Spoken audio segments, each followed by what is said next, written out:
Hi everyone, I'm Maddy from CSR. Today we'll be speaking to James Oliver with our CSR Soapbox. James, would you want to introduce yourself?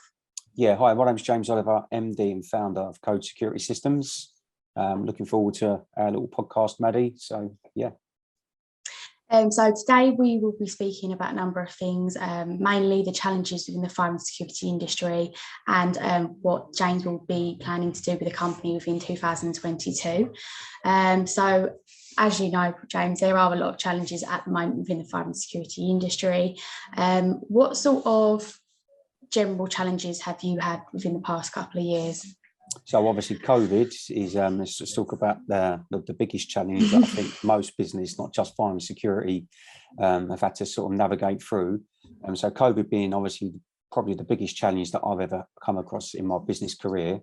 And then off the back of that, we have got many challenges, engineers, skill shortages, which you know more than anybody, Maddy, you know, how difficult it is to find reliable, decent engineers. You know, the next generation of engineers is a big issue as well. The millennials, as I call them, they don't really tend to want to get their hands dirty. Most of them want to be Instagrammers, influencers, YouTubers, Facebookers, or whatever you want to call it. They don't really understand the hard work and dedication that it takes to sort of get a trade. So that's another challenge. So skill set.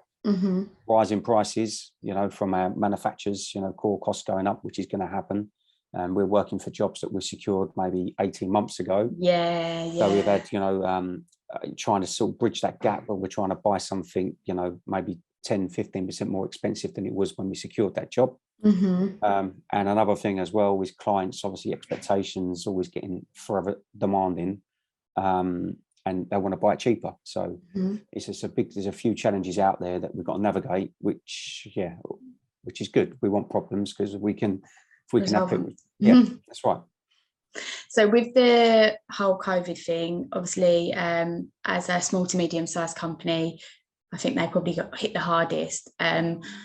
Was you working mostly, obviously, with the security industry, working mostly through the pandemic? Or? Yes. So what happened, obviously, when COVID hit, you know, majority of our work is construction based. So we do lots of high-end residential, high-rise, lots of offices, all predominantly construction based. So we didn't think we was going to be affected by it, and we couldn't see construction closing down. But what happened is a bit of a domino effect. One site closed, another site closed, and literally 85%, 90% of our sites actually closed, which obviously left us in a bit of a dilemma because, you know, this was before furlough was actually launched and come out. And so we had our workforce, our office force, we was in a little bit, what are we going to do, you know? So you got hit hard pretty early, like not hit hard, but you was affected pretty early within the COVID.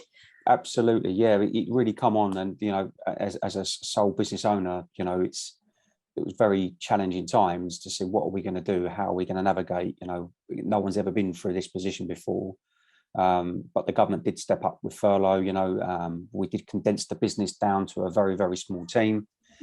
We still had obviously our aftercare team. We still had to deal with our aftercare support side, so we had guys out sort of doing reactive calls where required. And we did have a couple of sites that didn't close, which we still had a few little things bubbling away.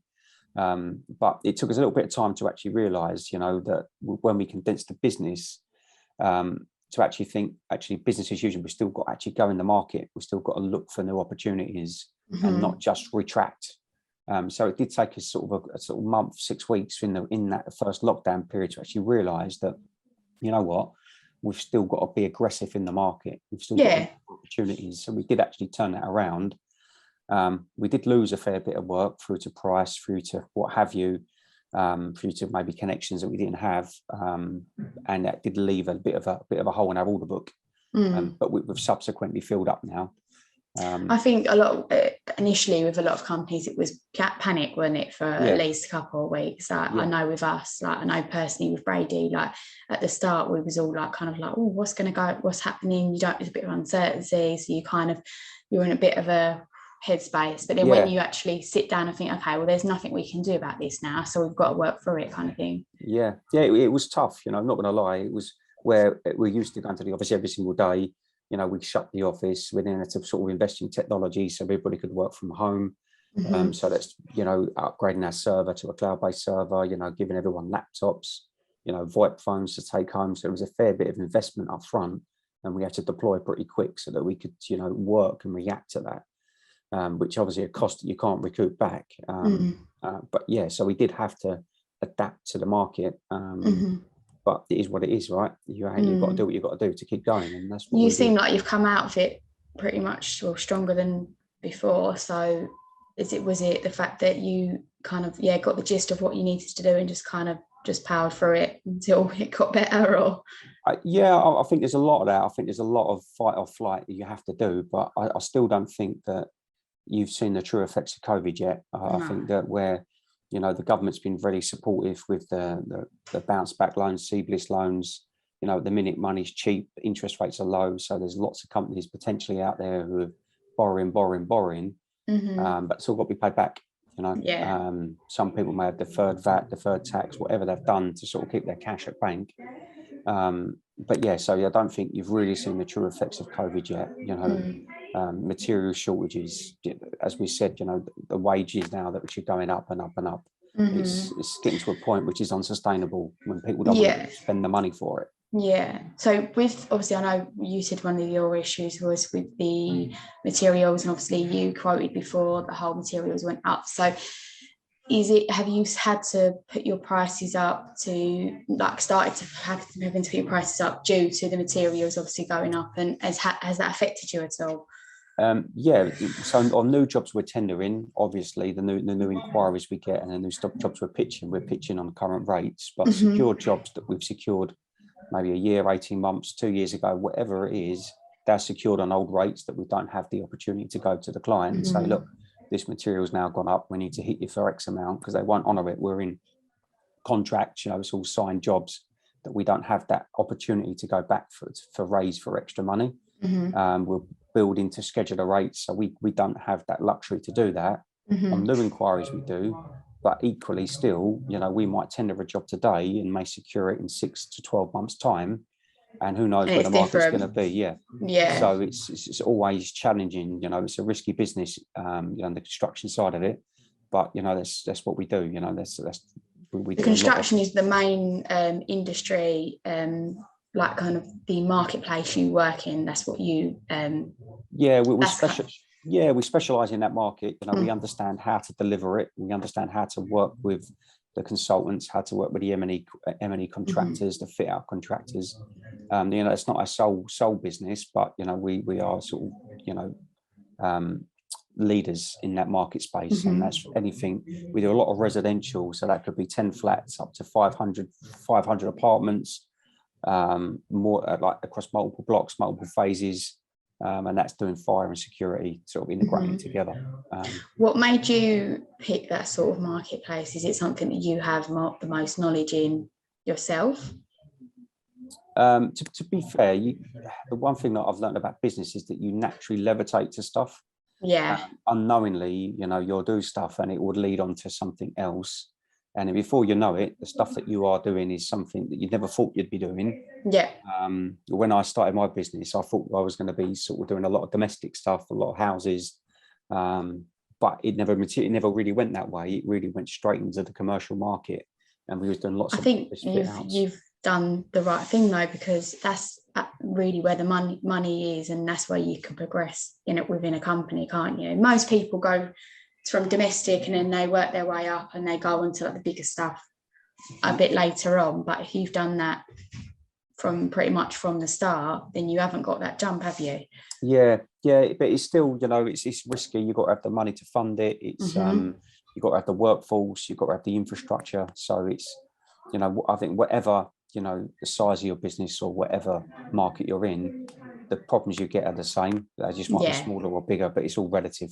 If you're turning over, £100,000 a year or £10 million a year, they're the same problems, just on a different scale. Not saying that one's right or wrong. It's just different. And I generally thought that the domestic market was going to be not really for us, because all the new stuff you can get now from Amazon, Ring, it's just going to kill that market. People are going to self-install. And there's skill shortage on the old stuff. The old engineers who know old intruder alarms, know resistors. Yeah, it's just a different market. It's a totally different market to what it was to what it is now.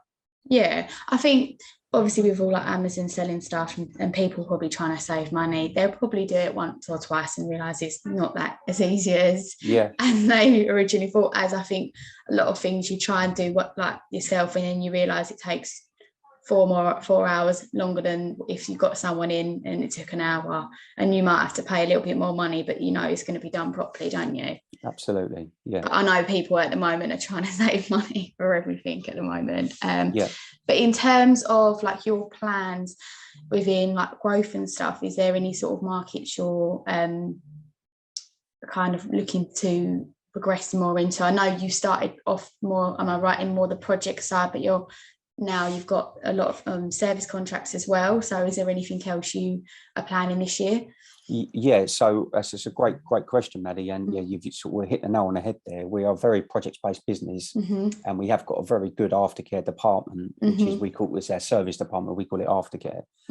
So this year is really, we're focused on sort of growing our aftercare team. Aftercare on demand, we call it, where the Amazon Primers, Netflixers who expect to press a button and an engineer downloads. So we're heavily supporting and investing in remote technology so that we can meet our clients' expectations, and rather than sometimes waiting 2 hours, 3 hours, 4 hours for an engineer to sort of get deployed to a site. Part of our sustainability, environmental policy as well is that whatever we can get and deal with remotely, we're saving the planet. We're not driving anywhere, not parking, not congestion. So anything we can get in the cloud, anything we can get back to our head office and interrogate remotely, we're putting a big investment on that part. So we're actively looking to sort of grow our aftercare team. We've got a new appointment of a BDM manager who's sort of actively out. It's got a note like building up a sales side. So really, it's not just sales. It's I wouldn't call it sales. It's more about just making sure we're delivering.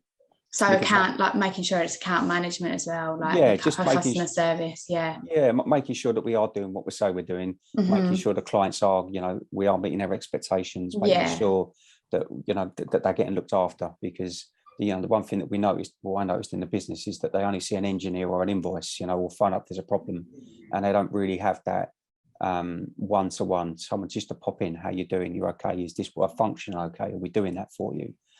People still like that. They still like the personal side of it, don't they? Yeah. And even though a lot's been done on email, I don't think you can get what you get on email from popping in and saying hello and having a coffee and stuff, can you? No, you can't. So obviously you've got someone coming in to do the aftercare and sales side. Then you've got obviously the projects and the service. Do you obviously you do the commissioning side as well, don't you? So you do the handover to the client, etc., and stuff like that. Yeah. So I can sort of give you a run through how the sort of business functions. And we've got a design and estimation department. So any inquiry that would come through from like a consultant, end user, or whatever it was, that would hit the design and estimation team. They would look at the documents, look at the specification, check that what we got, we can deliver it, that we have the resources, maybe have the right credentials. It might be a closed protocol system, making sure that we can deliver that. Then we'd do a takeoff, do a tender, return it by the due date required, which is a big part of the business. And generally, when we secure a job, we do have to put a fair bit of design element as well. So every job that we do, we have to do DWGs, technical submissions, loop calculations for the fire detection system. So there's a fair bit of information, schematic drawings. There's loads that goes on behind the scenes that no one really. It's quite a lot of it is on the front end, isn't it? If you don't get it right on the front end, the back end, the back end's not going to go right, is it? Yeah, that's right. It's all in the planning, and if we don't plan it right, and when the job gets secured and goes through to the delivery section for the projects team, if they don't have the relevant information, the relevant drawings, the relevant specification, the equipment list, they can't deliver what the client wants, and then we won't meet their expectations. And then once we deliver the scheme, then we go commission it. Once our project team go and finish it, we then have someone else go in to double check that the system, it's all set up correctly and it's tailored to that specific person. So they get all the notifications, the alerts, that it integrates together, that they're getting the right camera fields of view, that it's getting the right recording rates, that all the access levels on the access control are set up correctly. Everything that they want, we try and tailor it so it's bespoke to them. Yeah. And then it would then go to the aftercare team, who would then support them thereafter. So yeah. And how are you finding those people? Because obviously at the moment, not just engineers, there's generally the designers are quite hard to find, and commissioning and everything like that.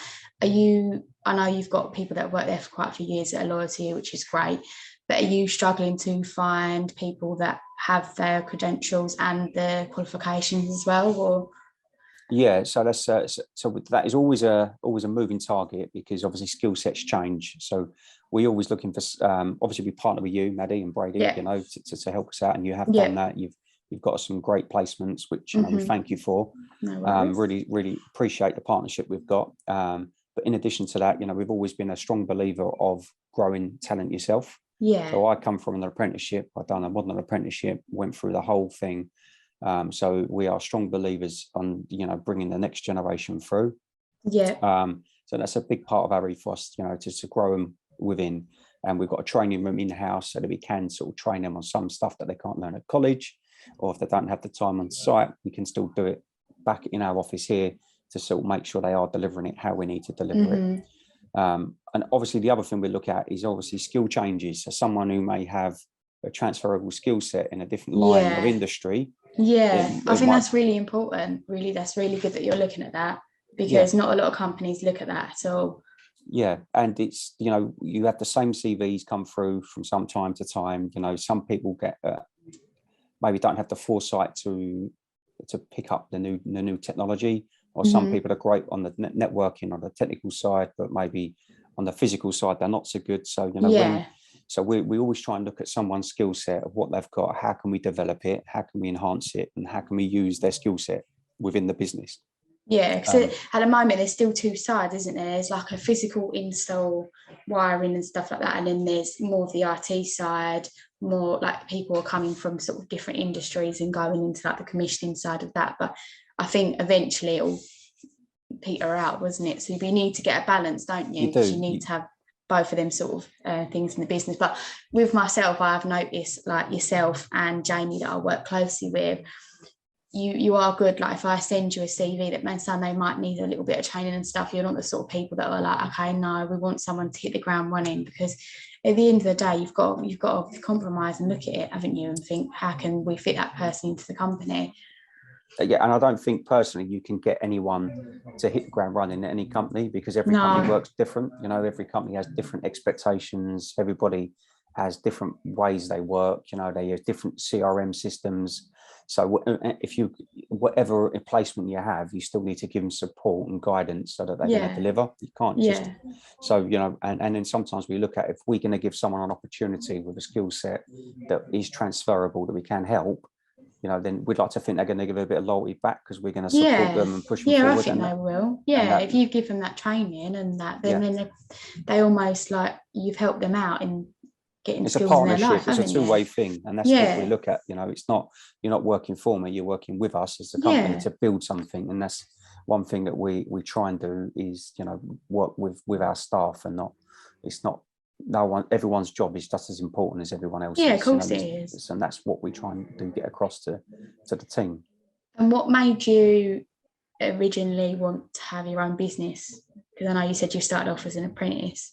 Yeah, I always had sort of aspirations of running my own business, but never really knew how I was going to do it. And just one opportunity sort of, I left my last job, fell out with my MD, my last company, I have a commission, had an opportunity, thought, you know what, I'm going to give it a go, and not look back since. And that was in May 2005. So, so did you do an apprenticeship in engineering? Or I did a modern apprenticeship in fire and security systems. So it was skills for security run by them. We had them on our webinar the other day. They're good. They're really like trying to progress young people at the moment into apprenticeships. But so they've been going for ages, haven't they? Yeah, they have. Yeah, I'm not that old, but no thanks, offense. Maddy. They've been going a long time. But so that's why I've done my modern apprenticeship. It was a 3-year apprenticeship, day release at college. So you don't learn a hell of, you do learn a lot, and the way that the course was run was very good, very regimental. And yeah, it was the best one out. I think it was the only one out there at the time, but it's definitely the best one out there now. Yeah, there's still not loads out there, is there? But No, I think there there's not. definitely needs to be more courses and more stuff to be set up there. But it's like with any industry, there's a couple that are particularly recognised, aren't they, in the industry? So people tend to go with recognised sort of skills and companies that know what they're doing. Otherwise, it's a bit risky, isn't it? You never know. You never know what can come out of it. But what sort of, without being cliche, what sort of advice would you give anyone who might be looking to maybe be set up their own company or just start being self-employed initially? So yeah, I think that's a great thing, because I've seen a lot of transition from people who want to work for someone to go and work for themselves, whether start their business or self-employed places as a subcontractor. And what people do not see is that, I've been running my company for 17 years, touch wood this year. They do not see the 20 hours a day that you have to put in. They don't see the fact that you're up, you're out. You don't see your kids, your family. You come back, they're in bed, or they might be awake for an hour, but when they're in bed, you're up working. They don't see, the sleepless nights, the stressful times you have, when maybe the cash flow issue, or the customer hasn't paid you, or there's a legal issue, whatever it is. They don't see that. All they look at is where you are now. They don't look at, and even where you are now, it's still stressful. Don't get me wrong. They don't look at that. They just look at what they want to see.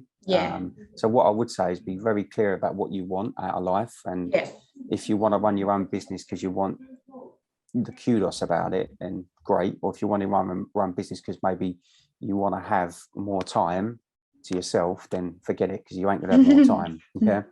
And then equally, if you want to be a subcontractor, it's great. You're good at your job, you can deliver it, which is great.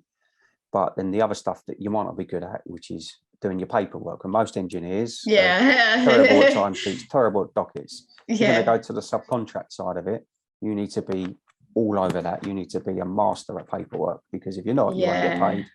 Because most people, where's your commissioning paperwork? Where is your invoice? Why is it not in on time? Well, we've got a subcontracting team, and I hear some of the conversations that they have, and it is literally the same conversations. You should have been in for the 31st, and it's now the first. You're not going to get that whole stuff, that whole process, and you're not at school. You're running a business, or whatever you're doing. You need to get there's pluses and minuses with being self-employed, isn't there? So obviously like the holiday and stuff like that.